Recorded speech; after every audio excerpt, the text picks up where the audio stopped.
Next year in June. No, but it makes makes sense of it. I know, but maybe those same old people will still be sitting there. The same it is, right? Yeah. What am I gonna do? I don't hear this. Everybody else is how and it's sort of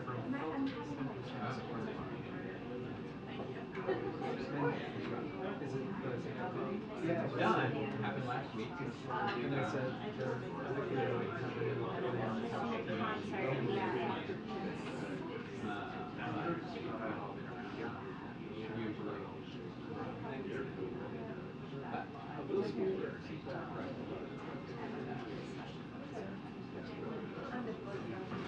Wow.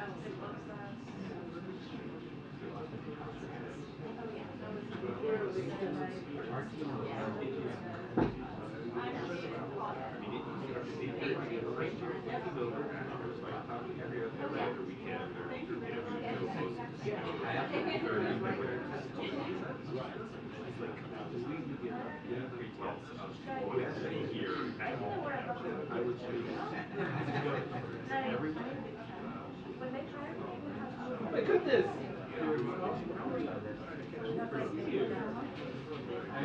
And well, I talked to you too.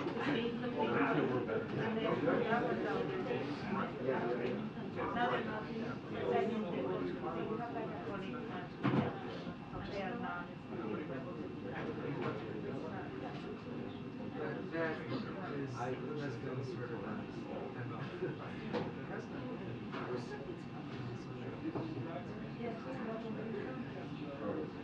do you guys have that one in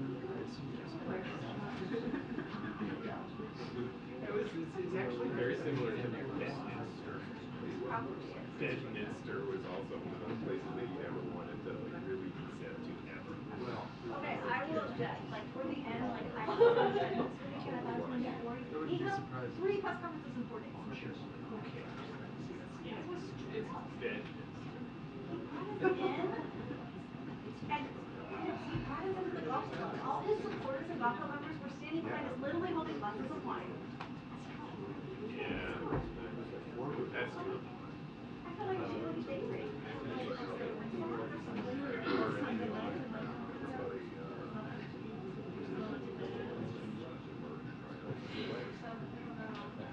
I'll be, how about this? I'll be thinking of you.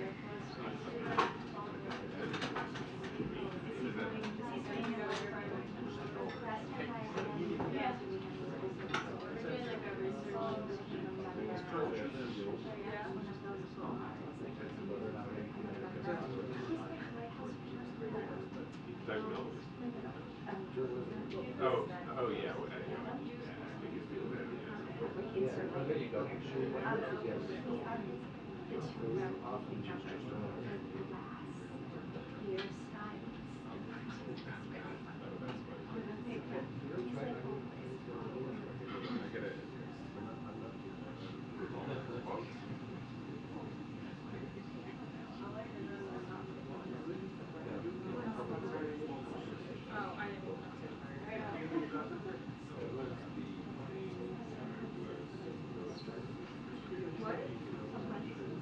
There you go.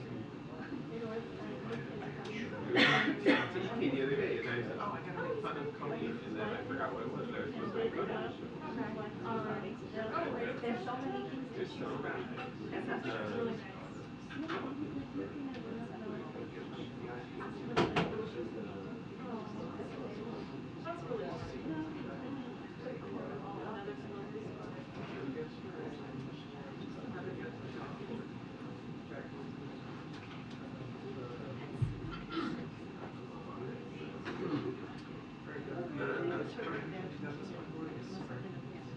No, but I guess I just picked up for Halloween. Oh, yes.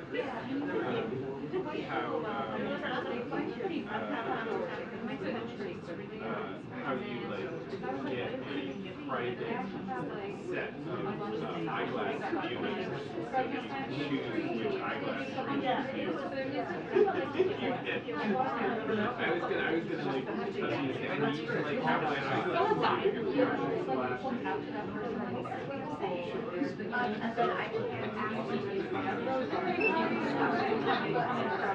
And you this is some special like eyeglass contact. How do you like why does this Yeah, I'm gonna try and bring her to these ones. I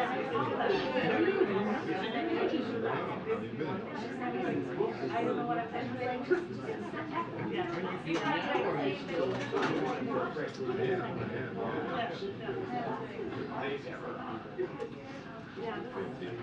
How long have you been doing that now? Don't tell me it's been a year. No, it's been about 6 months. That's the way to do it.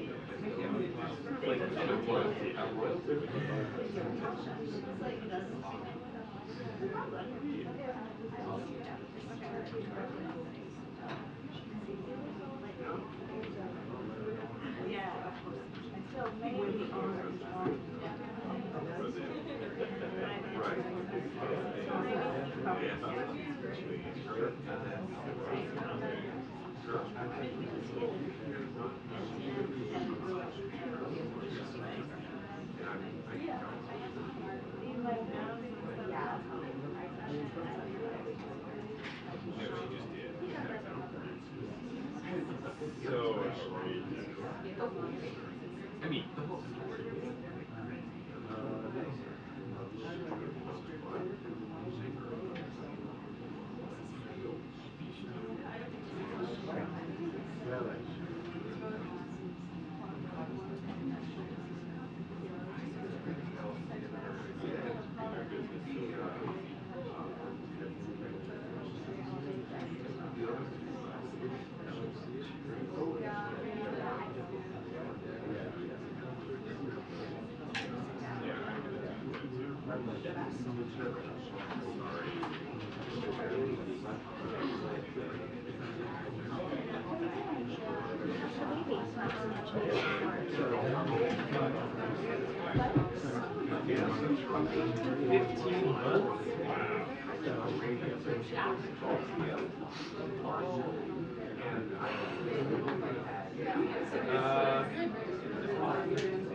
So, but his brother right on vacation.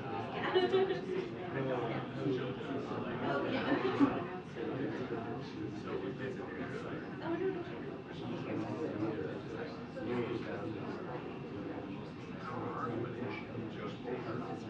Okay.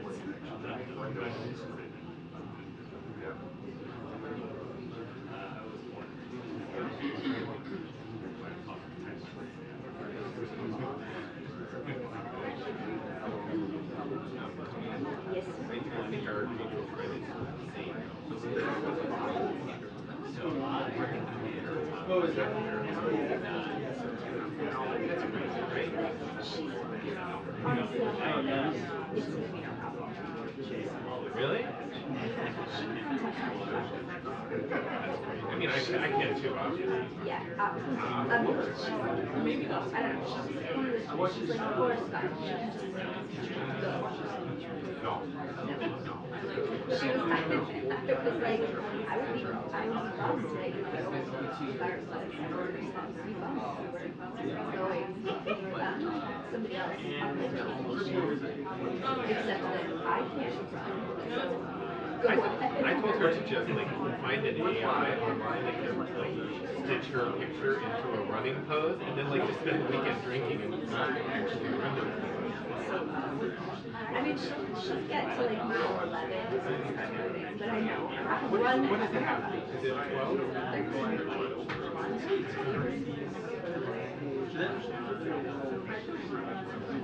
I mean, this was a good, like 2005, so almost 20 years ago, when America had one on she didn't train or do anything. She was like 20. That's a really good. Yeah, but again, she's like, And she does like a lot of stuff. I know, I think that's funny. I can't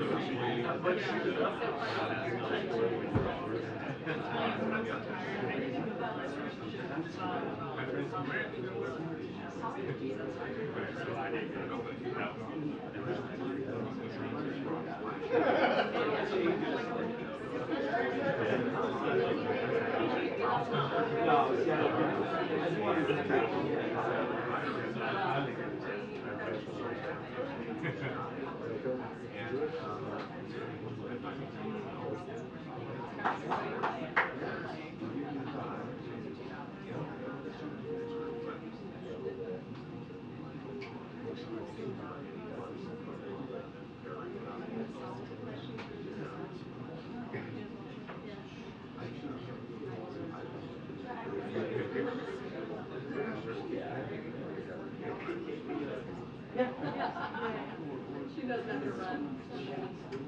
Oh, it is. You know, I so enjoyed my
I was in a meeting once with a bunch of actors, myself and one of our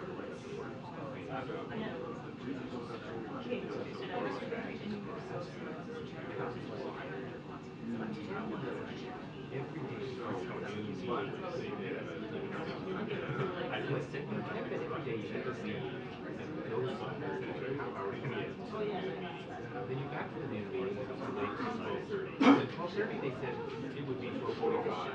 And at 1 they postponed it again to 1:15. And then at 1:15 they gave you a 2-minute warning, and at 1:30 it starts. And then like all the guests start going around telling their story, and they like pitch their skits. And every time somebody pitched a story, one of the editors would ask a series of questions, right? And the person would answer. And then every other senior editor would ask exactly the same question and get exactly the same answer. And like by 3 it would be over. And that would happen every single time. That's like that's what it's like. I mean, it takes up so much time. It's like so wastes so much time. Part of your analogy with Suzanne is that they're getting answers. Oh, okay. That's good. Gotta work The on that editors part. would ask the questions, and the person would sort of stop. There you go. As to because they don't know what the story is about. There you go. Okay, all right. So every question. Take it.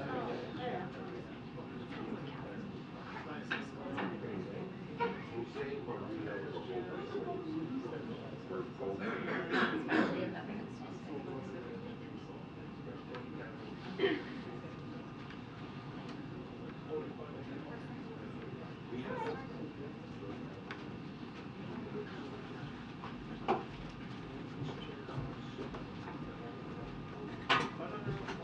Wait, no, what's that? Holding up. Delaying us all. Oh. Okay, that's fine then.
No, at the bottom, there was a mustache suggestion, sorry. Oh, I missed that. Yeah, Oh, the very, very bottom. That's what they're all saying, sorry. It was Adriana's job. But yeah, there's a cake on the bottom.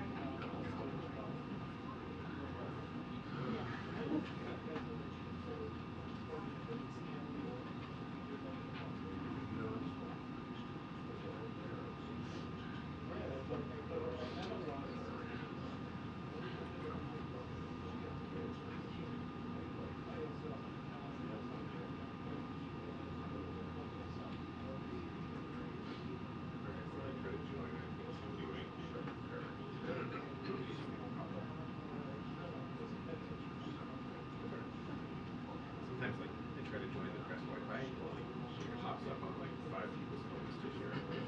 Oh, I'm not on the Wi-Fi right now. But that's okay.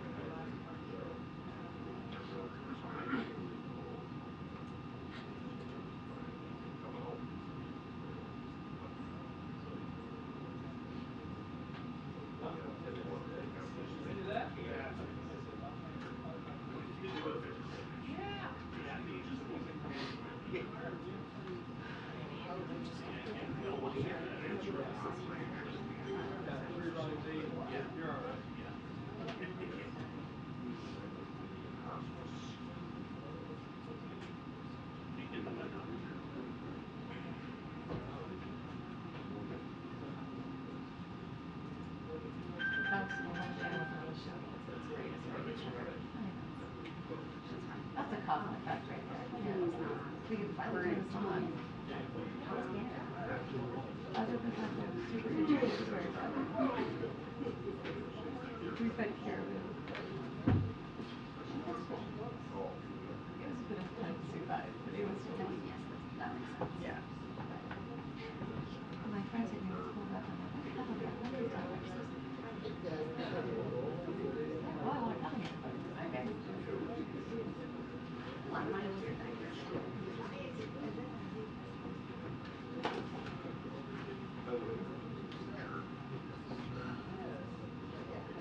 They also do something where they tap on the syrup in the tray and you put it into snow so it freezes. You roll it up on the stick and roll all of it.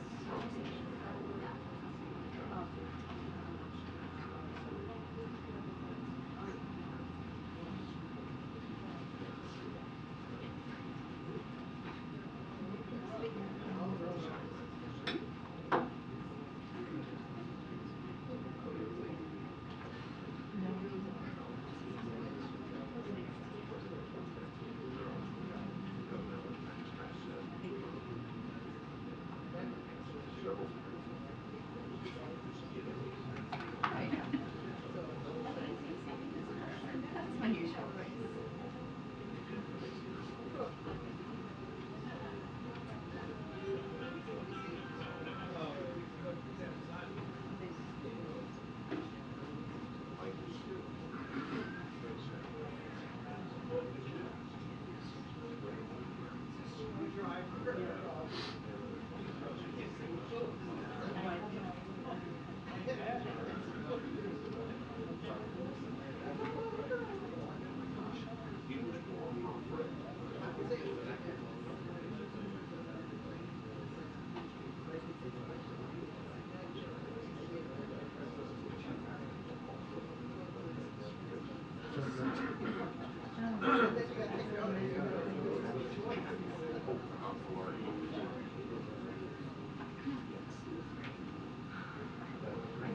There's something that it's united. So you don't get stressed because people are trying to put it on America and they said the reason why fire America wasn't running is because we need to their status not to get overseas. Weird. Because I feel like I booked these airlines and all the status, like they just assign me with whatever seat. And we go to church. And then I go into economy class. Because status on the air, you do it for your economy. Right, so I don't have that. Yeah. He does that. But even like a cheap economy, I got my social media status and just first. It's not even new comparative status system. Okay, I don't know. Then they just don't like it. And I was so confused. I just booked myself on Concur and just I didn't know what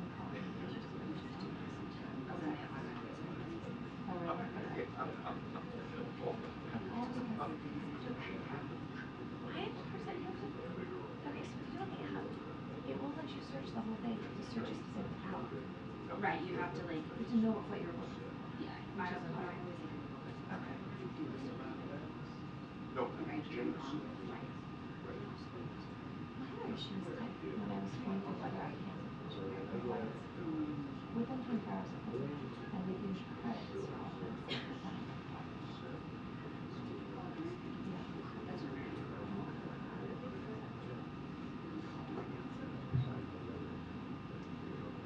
Starbucks going strike is during this.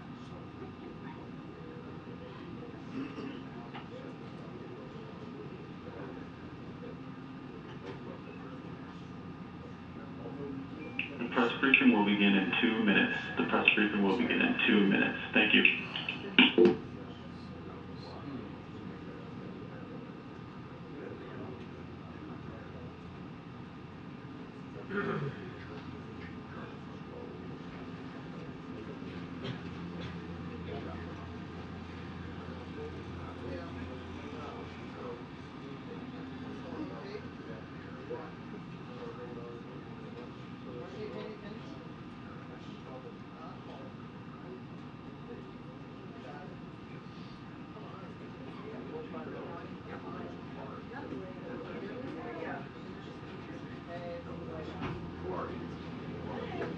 I thought the briefing was gonna start, and then I was like, Russia. yeah. So then I was like, let me just sit, and we were hanging out.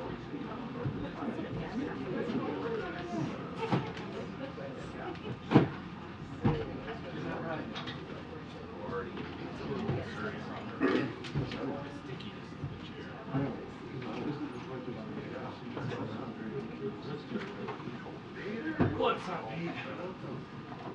Yeah, sorry I didn't wear my brown pointy shoes. Only the.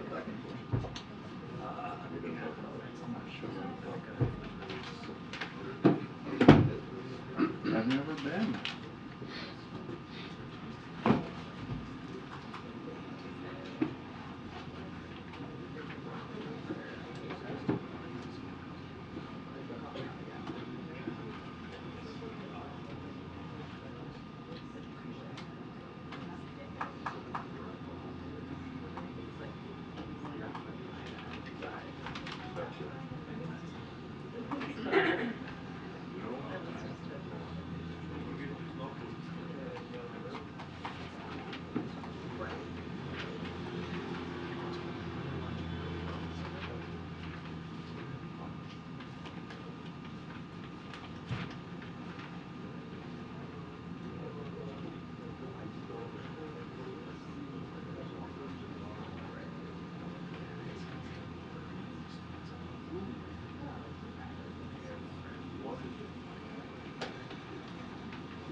Good afternoon, everybody.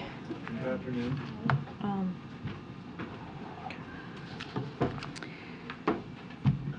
The President was briefed this morning on the troubling reports that Evan Gershkovich has been detained in Russia. Last night, senior White House officials spoke directly with Mr. Gershovich's employer, the Wall Street Journal. The State Department has also been in touch with the Wall Street Journal and his family on this matter. These espionage charges are ridiculous. The targeting of American citizens by Russian government is unacceptable. We condemn the detention of Mr. Gershkovich in the strongest terms. We also condemn the Russian government's continued targeting and repression of journalists. Embassy Moscow has engaged the Russian Ministry of Foreign Affairs on this matter in the seeking consular access. I want to strongly reiterate that Americans should heed the U.S. government's warning to not travel to Russia. U.S. citizens residing or traveling in Russia should depart immediately, as the State Department continues to advise. Now, it's been 3 days since the tragic school shooting in Nashville, and we've heard nothing from Republicans in Congress about what they will do to stop our kids from being murdered in our schools and in our communities. In fact, we've now heard a number of Republican members of Congress that they don't intend to do anything at all. And in North Carolina yesterday, the Republican-controlled state legislature didn't skip a beat in overriding Governor Cooper's veto on a dangerous bill that makes communities less safe. That's the opposite of common sense. And it is outrageous. As the president has said, we need Congress to act now. Doing nothing when guns are the leading killer of our kids in America is absolutely unacceptable. We need to pass an assault weapons ban, mandate universal background checks, require safe storage of guns, hold manufacturers accountable. These are just common sense policies with broad public support, and Republicans owe answers to the American people about why they won't protect our kids. They owe answers to the Nashville families who lost their 3 kids, the 9-year-olds. They owe answers to Uvalde, the parents of Uvalde, 19 kids. They owe answers to the people in Buffalo who, like every other American on a Saturday, went to the grocery store. They owe answers to them and their families, that community. Again, this is completely unacceptable, and we need to do everything that we can to protect our communities and to protect our kids. As you all know, tomorrow, the President and the First Lady will travel to Rolling Fork, Mississippi. They will visit with first responders, state and local officials, and communities impacted by the recent devastating storms. They'll survey recovery efforts and reaffirm their commitment to supporting the people of Mississippi as long as it takes. As you know, President Biden spoke with Mississippi Governor Tate Reeves and members of the Mississippi delegation over the weekend. The president also approved an expedited major disaster declaration for Mississippi and ordered federal funding be made available to support emergency response efforts. Secretary Mayorkas and FEMA Administrator Deanne Criswell were also on the ground over the weekend, and we'll certainly have more details on the trip before tomorrow. Finally, we are heartbroken over the tragic loss of 9 brave service members. Our hearts and our prayers go out to their families during this very difficult time, as well as those who served alongside them at Fort Campbell. The men and women of the 101st Airborne Division represent the best of our nation, and play a critical role in our security. We will always honor our commitments to our service members and their families, and we stand with all who are grieving in the wake of this terrible, truly terrible accident. And with that, Colleen, you want to kick us off? Sure. Karine, can you tell us any more about the negotiations to get the Wall Street Journal reporter out of Russia? So as you know, due to privacy concerns, we don't have much more to share at this time. We want to be very mindful of this. I know you guys have heard us say this before. So again, we just want to be really mindful. There is a process in place that the State Department is running. You just heard from my colleague, or might be still speaking at this time, at the State Department. And so again, we're just going to be very mindful. Okay. On another topic, on the Republican-led measure to end the COVID emergency, the White House had initially signaled opposition to the measure, prompting House Democrats again to oppose it, and then once it went to the Senate, the president said that he wouldn't oppose it. So I wondered, why is the White House signaling opposition again and then coming back around and changing minds? Should there be improved communications, particularly for House Democrats this is the second time now? So look, we I'm going to do a little bit of a lay down because nothing has changed here. We have been very consistent on this process. So, look, if the president was planning to veto this legislation, the SAP would have said so. That's how the SAPs work. That is incredibly consistent in that way. And certainly members of Congress know that. They understand how that works, how that process works as well. But that being said, the SAP was issued in January for 2 bills that would have lifted both the public health emergency and also the national emergency immediately, which, as you know, we oppose. We were very public about that. The bill that just passed would only lift the national emergency, which doesn't impact Title 42 or COVID authorities like for testing and for treatments. We are in a different place and time than we were in January, so that is something that you all know and have reported. We've been winding down authorities over the last 2 weeks, over the last 2 months, and the national emergency lifting just a few weeks before the public health one will not impact our efforts to do so in an orderly way. And that's what we've been very clear about when we talk about Title 42, making sure that we do that process in an orderly way. Again, nothing has changed. We were very clear with the SAP that we put out back in January, and so we have been very consistent with how we use the SAP and how we move forward with it. Do you think the somehow the House Democrats aren't getting the message, I guess? So is there better communication that needs to happen between the White House and the House? I'll say this, Colleen, we have been in regular touch and tracking this with the House and also the Senate leaders since we issued the SAP back in January. And that was, we've always been very clear with them as far as early as January. Look, the president's not going to veto a bill. It will say, if a president's going to veto a bill, we'll say it in the SAP. And that's how SAP works, and we've been very consistent in this past 2 years. I'm going to go ahead to Lucy. I just want to let you know we are thinking about your colleague, and clearly he's in our thoughts. And so I'm going to give you the second question. Thank you, Karine. Can you tell us anything about the president's reaction to the detention of Evan Gershkovich? And has the president engaged with state on next steps or reached out to the family at all?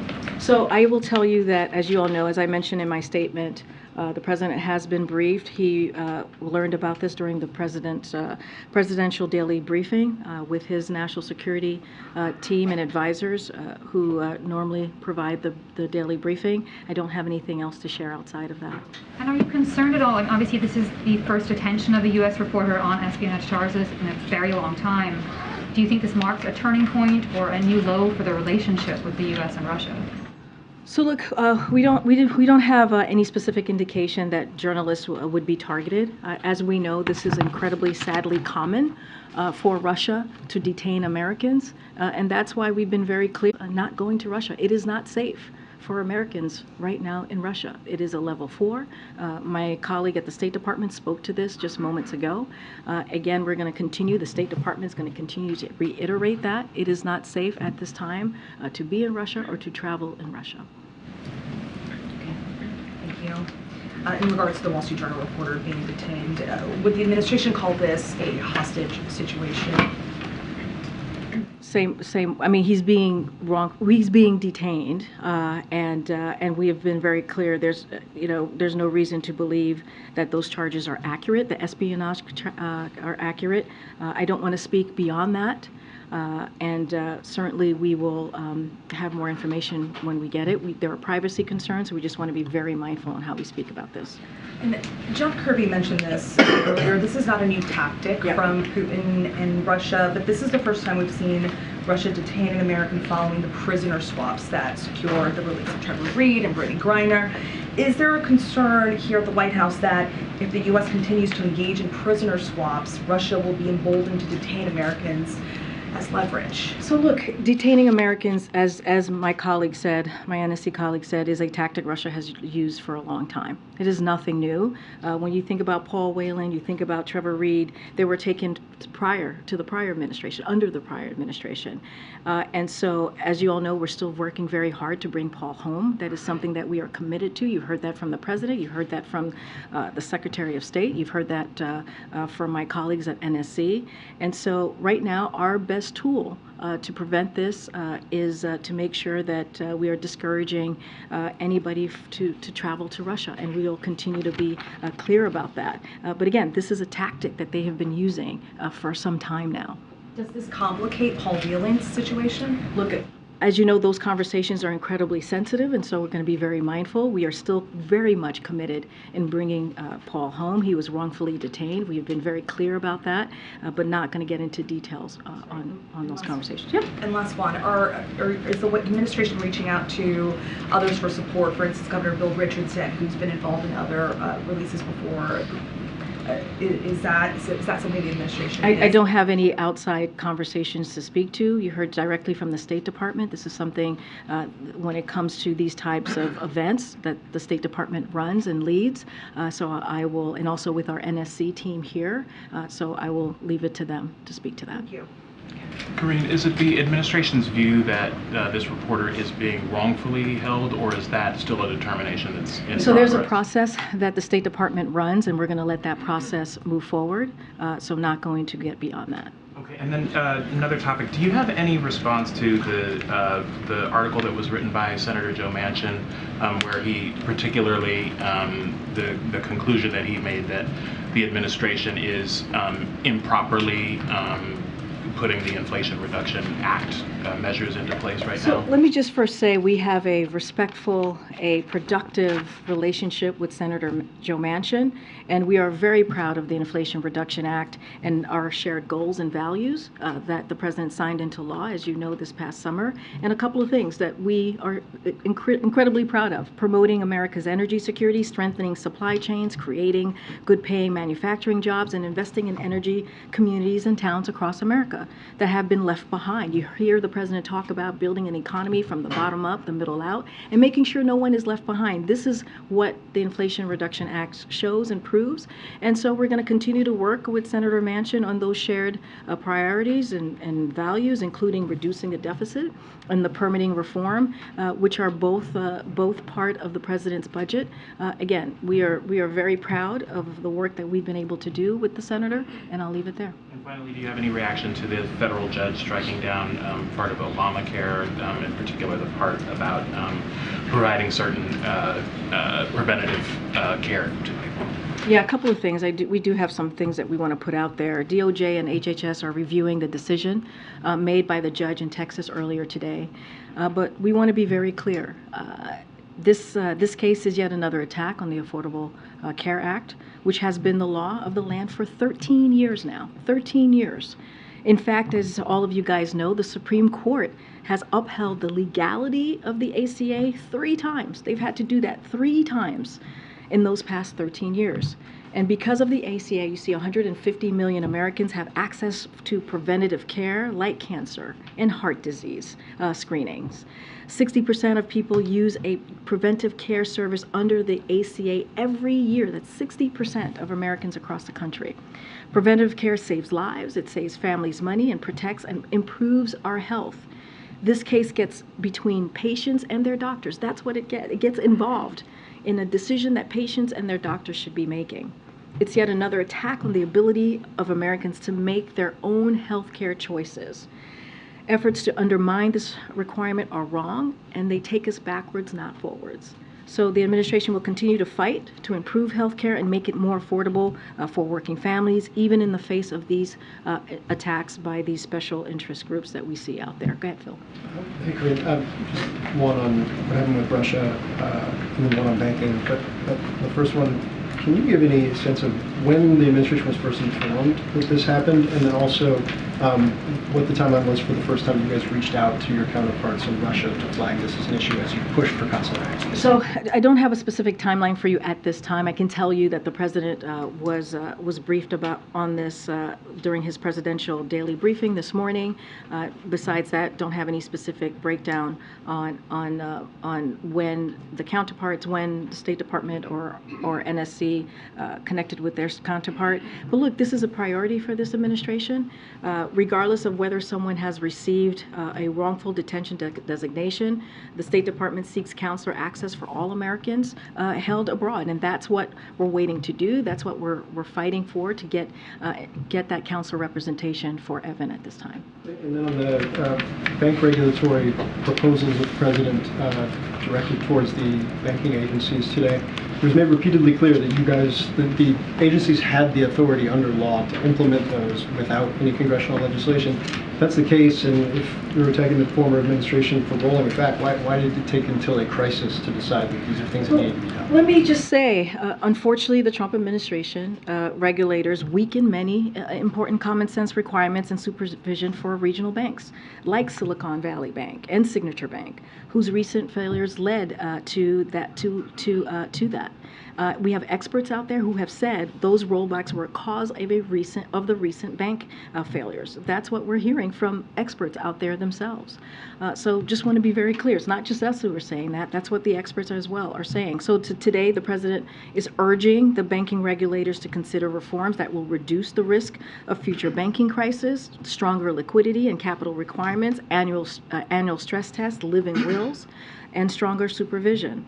So again, because of what we saw done by the Trump administration back in 2018, remember what happened in 2008 and what the Obama-Biden administration were able to do. They were able to strengthen some of those requirements, make it stronger, and the Trump administration rolled that back. And experts themselves say that because of those rollbacks that we saw in the Trump administration, it led to these recent failures. I understand that, but experts were saying that before the Silicon Valley issues as well, that this was potentially problematic, and you guys have been in office for more than 2 years. Why did you wait until now to send these suggestions? So a couple of things. Look, the Trump nominees had the supervision portfolio at the Fed for much of those past 2 years. So that's one reason. The second reason is the Fed Vice Chair Barr only arrived in July of 2022. That's another part of that. But you know, I'm glad folks agree with the regulations and supervisions that need to be strengthened. That's what we need to see, and that's what the President has asked the bank regulators to do, and the Treasury Department, and that's what we're seeing today. And so the President is committed to make sure that we keep our banks resilient, and that's what you're seeing today. Karine, we heard from the Pentagon. We heard from Vladimir Putin's top spokesperson in Russia today saying that Evan Gershkovich was caught, in his words, quote, red-handed. Just from this podium to rebut that, can you say declaratively that Gershkovich never worked for and does not work for the United States government? Well, I just said the charge of espionage is ridiculous. We cannot. That is not accurate, and we find that incredibly ridiculous. And so we're going to be very clear about that. This is something that Russia has done all the time, many times before, right? Which is, has he ever worked for the United States government, or does he right now in any form, even to put it to bed? What I can say is the charges against him are ridiculous. We have been very clear about that. I'm not going to get into more specifics. We've been very clear in my topper, and I was very clear in my statement that those are ridiculous and they're not accurate. And right now we're going to do everything that we can to get more details and on the circumstances, and that's where we're going to be at this time. Let me ask you one other question, if I can, following up on a briefing that just took place across the river at the Pentagon. We heard from the Pentagon now that an additional 6 American service members were wounded, suffering TBI, traumatic brain injuries, as a function of those Iranian-backed, in the words of the White House, attacks on coalition bases in Syria right now. Because Iran continues to attack United States targets and American service members right now, the effort has been to deter them, to stop them. It has not deterred them. So how is that strategy working, and shouldn't there be a higher cost for Iran to pay? So look, I'll say this. We have a variety of tools to protect U.S. personnel and deter attacks. We will use those tools. We work every day to protect our people and deter attacks. President Biden has taken a deliberate approach, using a variety of tools to reduce risk to our personnel and make clear that we will hold anyone who attacks us responsible. And you've heard that from the president, you've heard that from the administration on down. The president will not hesitate to take action to protect U.S. personnel and interests overseas, and he will always take action at a time and place of his choosing, and that is the commitment that the president has to service members and to the American people. I want to refer to my colleagues, but just to push a teeny bit on that, I recognize that that is his priority and his commitment, that he will do it at the time and place of his choosing, and the intention is to deter them. But clearly it hasn't deterred them, because it continues, as evidenced by us learning about 6 more Americans who were wounded during those attacks. So does there need, in simple terms, does there need to be a higher cost for Iran to pay? Look, again, we have a variety of tools that we can use here to protect our U.S. personnel and our U.S. and our U.S. Service members, and we're going to use them. And that's what we're going to do to deter these attacks. And so I will leave it there. We'll not get into specifics. Thanks, Karine. I wanted to ask why the Biden administration wants the FDIC to spare community banks from the special assessment to cover, the insurance deposits for Silicon Valley and signature banks. I mean, the default is that all banks pay. Why not broaden the base? So I just want to. Are you asking about a particular bank, in a particular bank here? No, I mean the Biden administration earlier was talking about the FDIC sparing community banks from the special assessment to cover the cost of insuring deposits at Silicon Valley and signature banks. Since the default generally is that all banks will pay to broaden the base, the FDIC does have some discretion, I understand. But I wanted to understand why is the administration encouraging that? So I'll say this, look, the DIF has more than enough to cover, right? Any Silicon Valley Bank and Signature Bank deposits that cannot be paid using funds from the banks or the sale of their assets. And the FDIC has said any losses that the DIF will be recovered by a special assessment on the banks, not the taxpayers. We think it's important to make sure that these community banks, these regional banks, are also put in a strong place, in a resilient as well. And so I'm going to leave it there. I'm not going to go into specifics onto what the FDIC is doing. That is something for them to make that decision. As you know, DIF is an important insurance fund that the big banks pay into, but I'm not going to get into specifics to their process. On immigration, if I may, Title 42 is coming, or the end of Title 42 is a few weeks away. A few months ago, before announcing some of the asylum changes, the administration was warning that illegal crossings could climb up to about 13,000 a day. Do those numbers or those concerns for those kind of numbers still stand? Or does the administration feel that with some of the changes involved that you guys have this under control? So one of the things that I talked about very recently is how the policies that the president has put forth recently are working. If you think about the parole program, you think about Venezuela, Nicaragua, Haiti, and Cuba, it's down by more than 97%.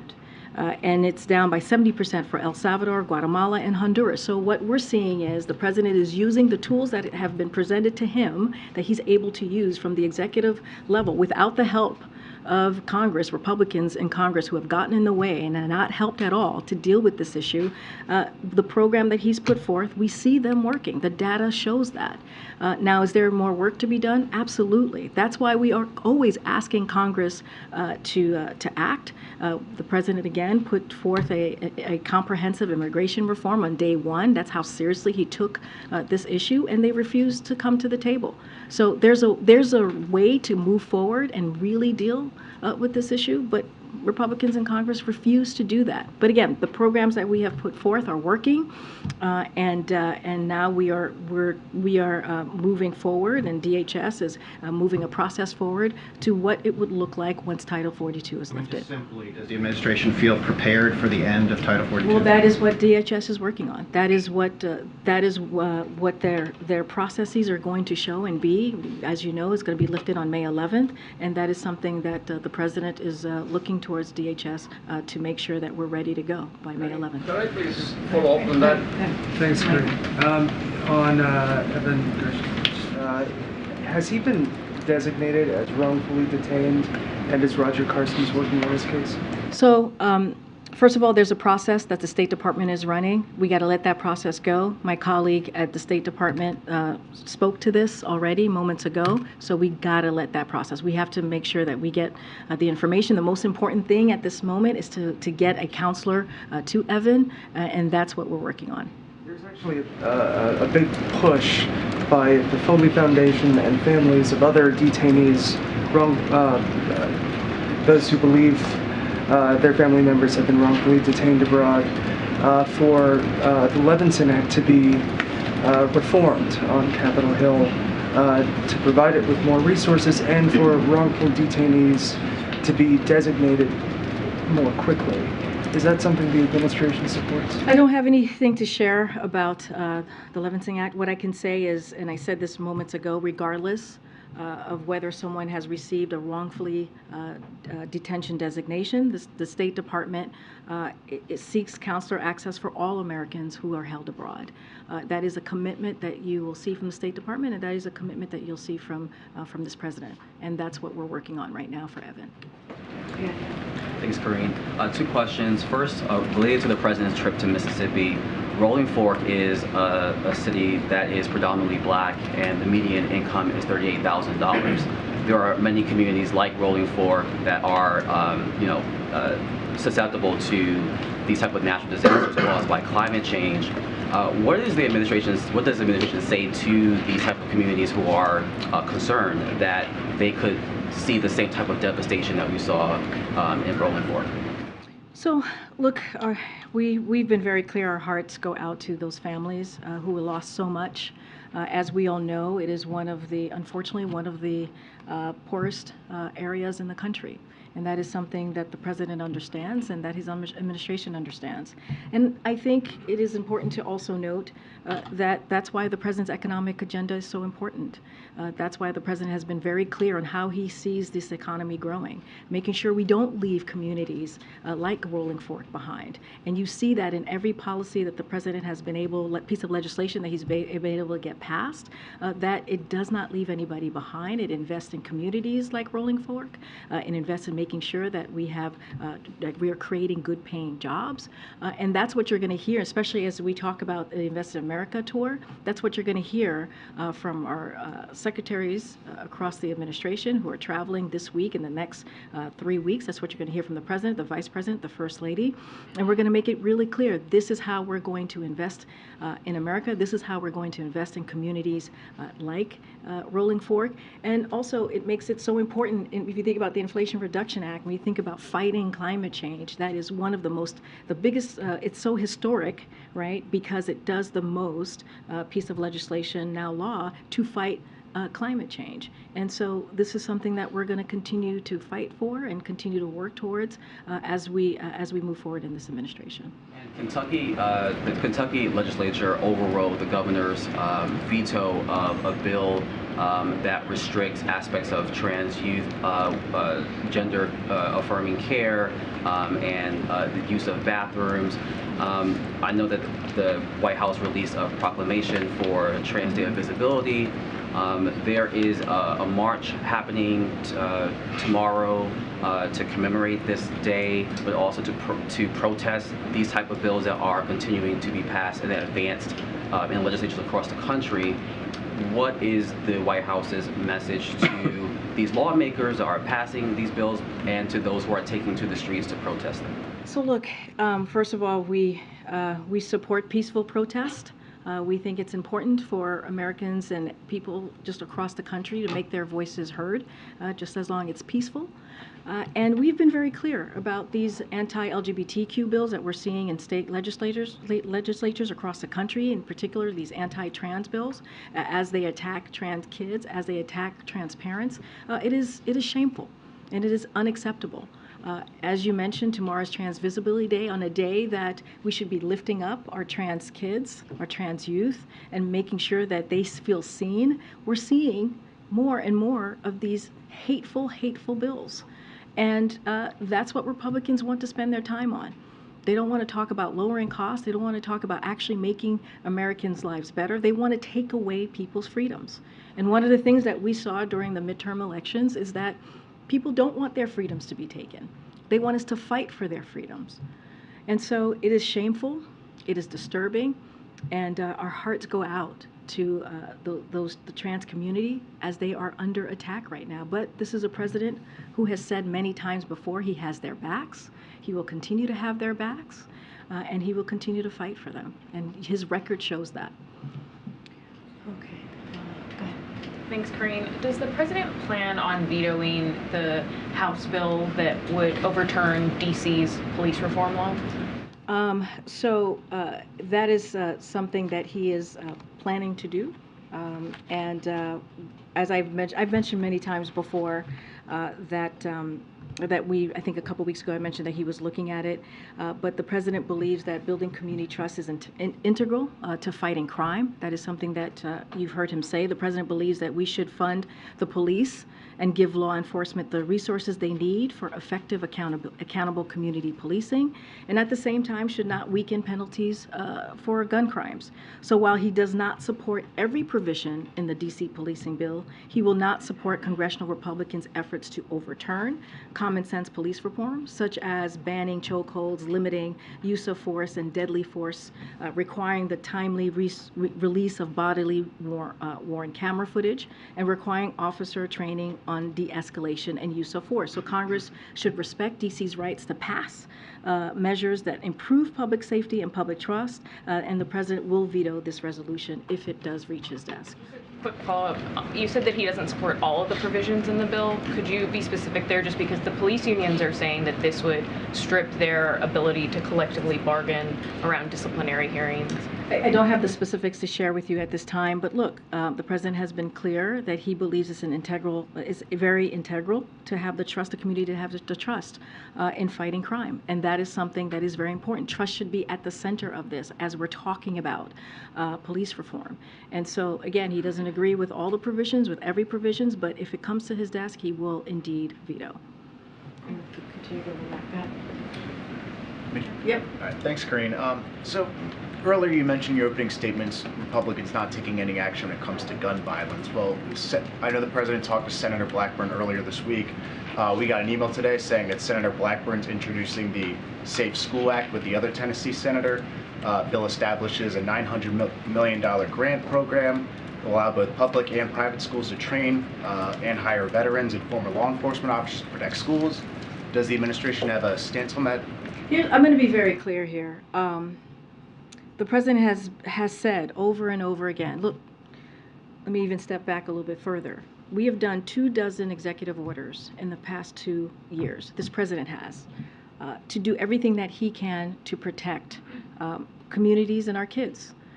And as we know, we can't do it alone. The president is limited on this, so we need Congress to act. And the things that we know are very popular that it will actually assist or help prevent gun violence is, one of them is banning assault weapons, right? That we know for a fact. When it was done in 1994, for those 10 years, gun violence went down. And when that law sunset, it rose back up again.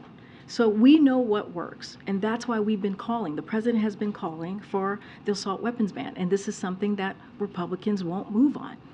And not just that, there's other common sense gun laws reform, requiring background checks on all gun sales, requiring safe storage of guns, eliminating immunity for gun manufacturers who knowingly put weapons of war on the streets. These are weapons of war. Weapons of war, they should not be in our communities, they should not be in our schools, they should not be in streets. So that's what we're calling for. We're calling for actual real solutions here. Real solutions that we actually know work and majority of Americans support. But is more funding for school security guards a solution that you would consider? Look, the president signed the Safer Communities Act, right? This summer. It was a bipartisan piece of legislation. And even when we celebrated signing that, when the president celebrated signing that into law, he actually said we need to build on that and do more. So yes, we need to do more, but we know what needs to happen. Banning assault weapons is one of the clearest ways, that's what the data shows us, that we can get weapons of war off the streets. And that's what we're asking for. Go ahead, Ariel. You just said that the majority of Americans support banning assault weapons, but like the most recent polls are not very clear about that. There are even polls saying that a majority of Americans actually oppose assault weapons, and there is a gun culture in this country that is unique in the developed world. So what makes the president so confident that he can make the case that these weapons of war, as you say, don't belong in civilian hands? Because it's the president's, he believes as president, he needs to do everything that he can to keep communities safe. He needs to do everything that he can to keep our kids safe. And we actually know what works. And what I just listed out are actually popular. These are things that Americans want to see. We've seen that poll after poll after poll. And not only that, you actually see some gun owners who want to see some common sense gun reform. We've seen that in polling as well.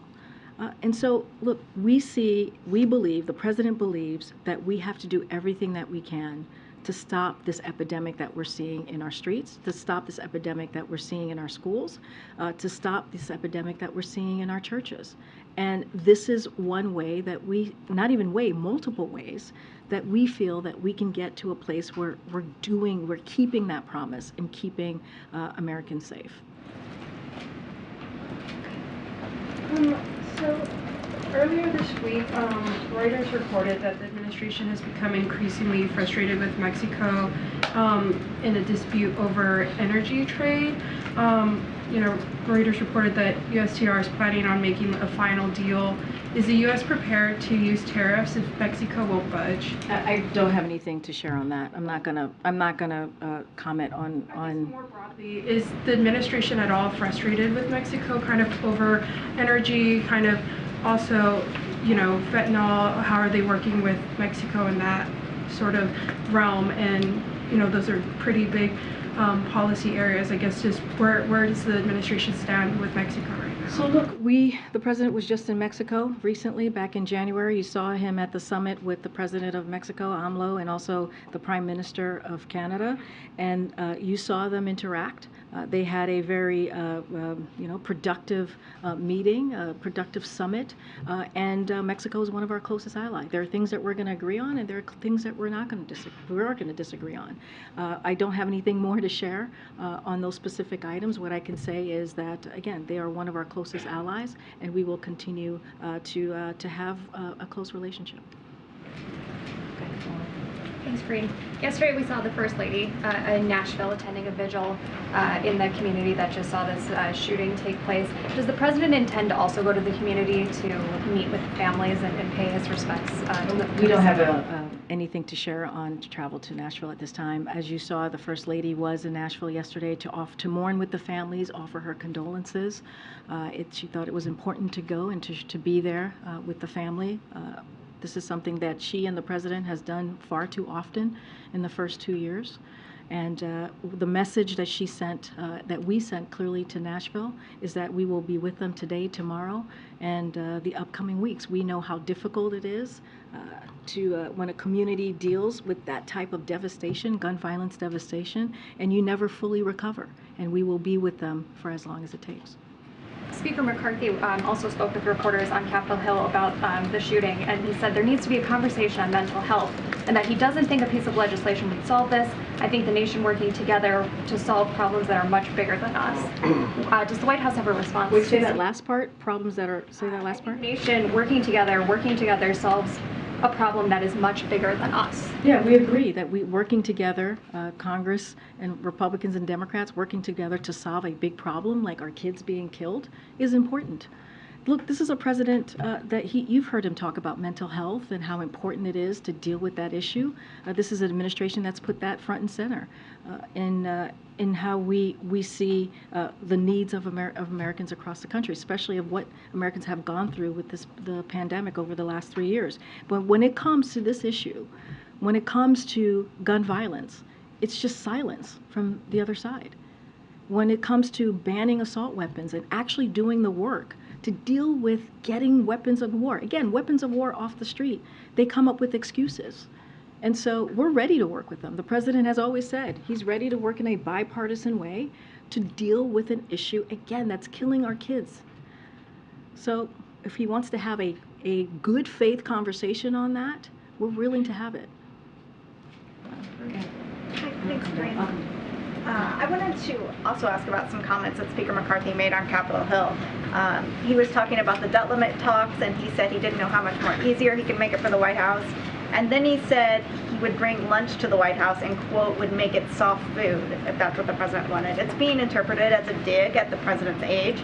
So I wanted to give you a chance to respond, but also just to ask, like, what kind of effect comments like this have on these talks? Look, I think the president is able to pick out his own Starbucks. So I'll say that. And what we really need from Speaker McCarthy and House Republicans is to see their budget. Where's the budget? They come up with excuses, and I'm sure you guys saw this morning how it's going around about what the Speaker said in January, how important it is, and I'll quote, "We should have to pass a budget so the country can see the direction we're going." Remember, the president said, we want to see what they value. We want to see exactly what it is that they want to cut. So let's have that budget discussion. What does the Speaker want to discuss? What are the specific cuts? What taxes does he want to raise? It's been 3 weeks. We've had our budget out. The president put out his budget on March 9th. 3 weeks, and we have seen nothing from the House Republicans. Nothing. So you're saying you want to see, like, hard figures before you would sit I mean, down it's and not talk? just us, it's the American people. We need to see transparency. Where's their budget? what is it that they want to do? How do they see being fiscally responsible? How does that look for them? We have our budget, and not only that, the president put a budget, and it says, the budget shows that how he's going to lower the deficit by $3 trillion over 10 years. And we laid that out for the American people. They keep coming up with excuses. Does a comment or quip like this from the Speaker make you guys think he's serious about talks, or is he trying That's to up to score him. He's speaking to the American people here, right? That's something that he has to answer to the American people, if he's serious or not. We are. We showed our values by putting out the president's budget. So that's for him to respond to, not for me. Go ahead, George. This is not a life or death question, but since it's opening day, I have to ask. Oh, my gosh. This is the third opening day the president has not gone to throw out the first pitch. Will we see him at a game at all this season, or is that one presidential tradition that he's casting aside? Well, I agree with you. It's not life or death. I don't have anything to preview or announce from here about that particular question. Okay, go ahead. Thank you. On artificial intelligence, 1,000 of the world's smartest people are saying that AI can pose profound risks to society and humanity. They want you guys to regulate it. Will you? You're talking about the letter that was released yesterday. So, look, it highlights a number of challenges addressed directly in the administration's blueprint for an AI Bill of Rights, which was released last October, as I'm sure you've been following, Peter. It includes principles and practices AI creators can use to ensure protections related to safety, civil rights, civil liberties, are integrated into AI systems from start to finish. Right now, there's a comprehensive process that is underway to ensure a cohesive federal government approach to AI-related risk and opportunities, including how to ensure that AI innovation and deployment proceeds with appropriate prudence and safety foremost in mind. And so we're going to, I don't have anything to announce at this point, at this time, but there is a comprehensive process in place. So announcements aside, there is now there's an expert from the Machine Intelligence Research Institute who says that if there is not an indefinite pause on AI development, this is a quote, literally everyone on Earth will die. Would you agree that does not sound good? Your delivery, Peter, is quite something. It sounds crazy, but is it? All I can say is that there's a comprehensive process in place. We put out a blueprint back in October, as you know. I don't have anything to share. We have seen the letter. We understand what their concerns are. Again, a comprehensive process. We'll let that flow. So is President Biden worried that artificial intelligence could become self-aware? Look, there's a comprehensive process. We are taking this very seriously. We put our blueprint out back in October. I just don't want to get ahead of our findings and what that's going to look like. But it is a cohesive federal government approach to AI-related risks, as you just laid out in a very dramatic way. But clearly, Is there anything more dramatic? I made you just read it. Literally everyone on Earth will die. Pretty dramatic. Pretty dramatic. We're going to move on. But thank you, Peter. Thank you for the drama. Go ahead. About Evan, sorry, a little more serious topic. You've said that you're pressing for consular access. I assume that means it hasn't been granted yet, and no one from the U.S. government has been able to be in touch So with him. I'm just not going to get into any specifics from here. All I can say, it is our commitment to any American who is someone who has received or not, who have not received wrongfully detention designation. That's what we're going to fight for. That is the thing that we're going to fight for, and make sure that they have a counselor. Of course, but just the language from here in the State Department has been that you're seeking it, so that the assumption would be that you haven't gotten it. Well, I'm just going to leave it to what you've heard from me, what you've heard from the State Department. I'm just going to leave it there. Have you summoned the Russian ambassador in for discussions? Don't have anything to share on that. And you were asked this a little bit earlier, but I just want to clarify. The White House is not concerned that the Brittany Griner swap made Americans in Russia a more appealing target for the Kremlin. Look, we want to be very careful here. We do not want to politicize this. This is not about politics here. As I said earlier, detaining Americans is a Russian tactic that they have used for some time now. And I mentioned this earlier as well to one of your colleagues. Paul Whelan and Trevor Reed were taken under the prior administration. And as you all know, we're working very hard to get Paul home. We are committed to getting Paul home. And our best tool right now is to protect Americans is prevention. That's why we've also been clear about not traveling to Russia and to leave Russia if you are currently an American and you're currently there. Russia is not a safe place for Americans. The State Department just also earlier said if there are Americans in Russia who want to leave, the State Department will assist in them leaving the country. And so that's what we're going to focus on, is prevention. And we should not be politicizing what is currently happening to Evan. Do we have any idea what precipitated this? I mean, I'm assuming he's been working there for quite some time. Do you have any idea about the motivations? Why now? Don't have any further information to share. Go ahead, JJ. Two questions, one on Tesla and one on Russian grain. Wondering if you have a reaction on these two news stories. Some new reporting from us that Tesla is looking to build an EV plant in the U.S. and its plans include a Chinese battery company. Any reaction on that one? I have not seen that reporting. I would have to check in with the team before I can respond. And then on Russian grain, any reaction to the news that U.S. crop traders are stopping some operations in Russia? Again, I would have to check with our team on that particular story about Russia grain and the U.S. companies connected to that. But thank you for the question. Hi, I have two questions, one about Colombia, but first a follow-up on Mexico, about this report from Reuters. In July 2022, that's when the United States requested consultations with Mexico over the new energy policies. Do you have a sense of if these conversations are advancing, if there has been progress, or if there is a stalemate? Well, I'll say this. Our relationship with Mexico is very important. They are a close partner, one of our closest allies, right? Geography, as you think about that. But just don't have any updates on those particular conversations at this time. Thank you. And about Colombia, do you have any reaction to the attack by the ELN group to 9 government soldiers died? And the attack took place yesterday. Has there been any conversations with the Colombian government? So we offer our condolences to the families of the 9 soldiers who lost their lives as a result of this attack. The U.S. condemns this attack against the public forces of Colombia and stands in solidarity with the government of Colombia. I don't have any conversations to read out at this time.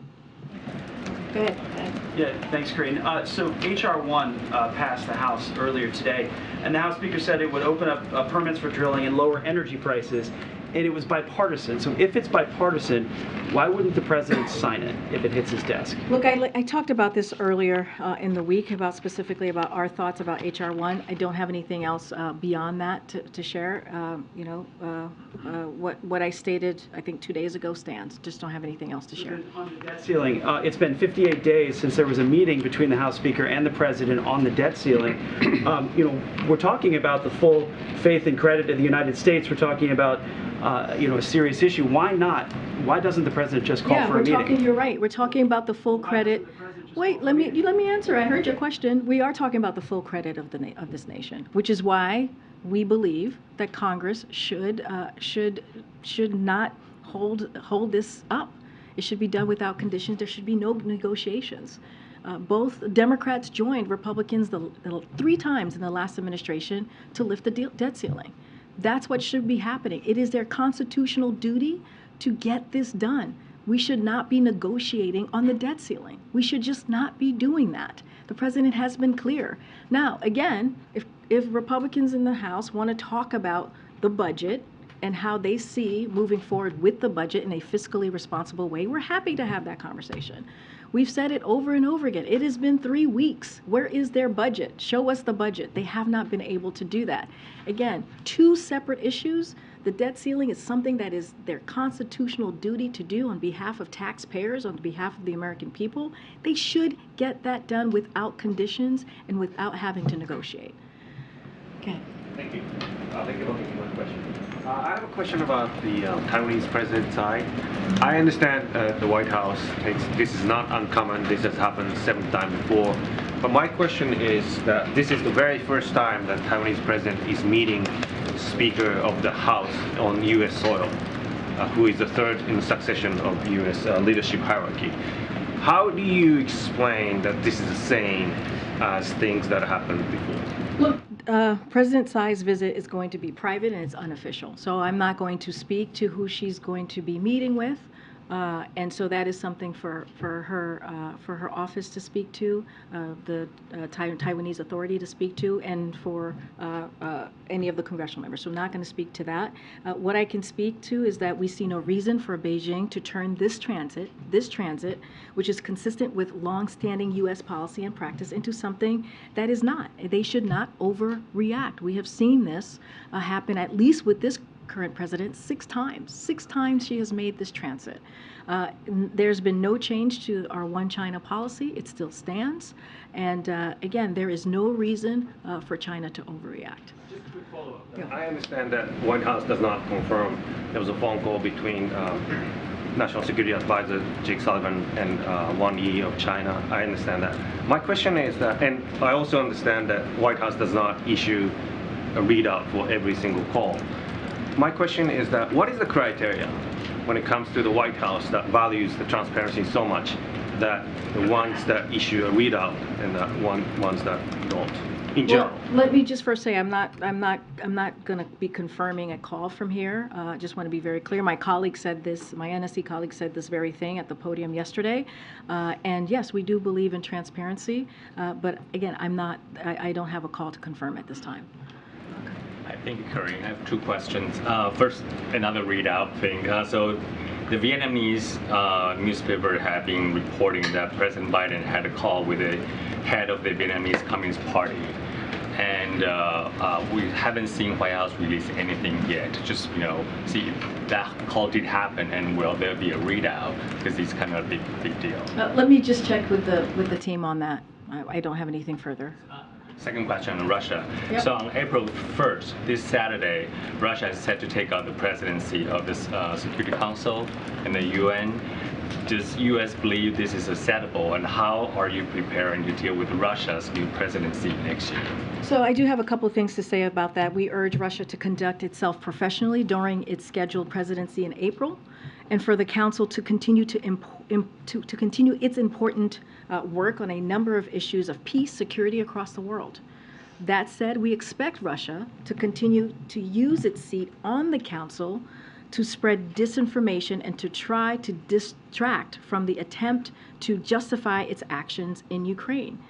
And the war crimes members of its forces are committing and its outrageous violations of the UN Charter. A country that flagrantly violates the UN Charter and invades its neighbor has no place on the UN Security Council.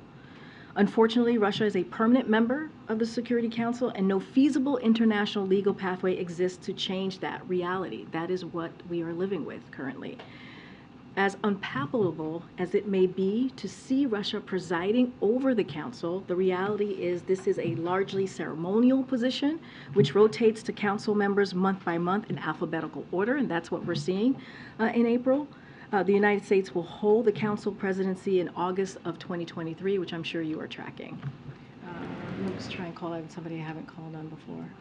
Oh, one more? Okay, straight in the middle. Go ahead. Thanks, Greg. Thank you. Oh, weird. Oh. Thank you, Karine. You guys decide. Thank you, Karine. The president did express great happiness about the release of Paul Rusesabagina from Rwanda. Does he plan to meet with the hero of Hotel Rwanda, now just released from prison, at the White House anytime in the next 2 weeks? So don't have a meeting to preview or to announce at this time.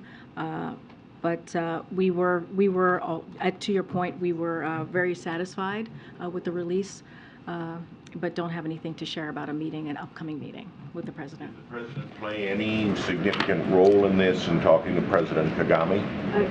I won't have anything to share about the process and the specifics of his release at this time. Okay, thanks everybody. Have a great weekend.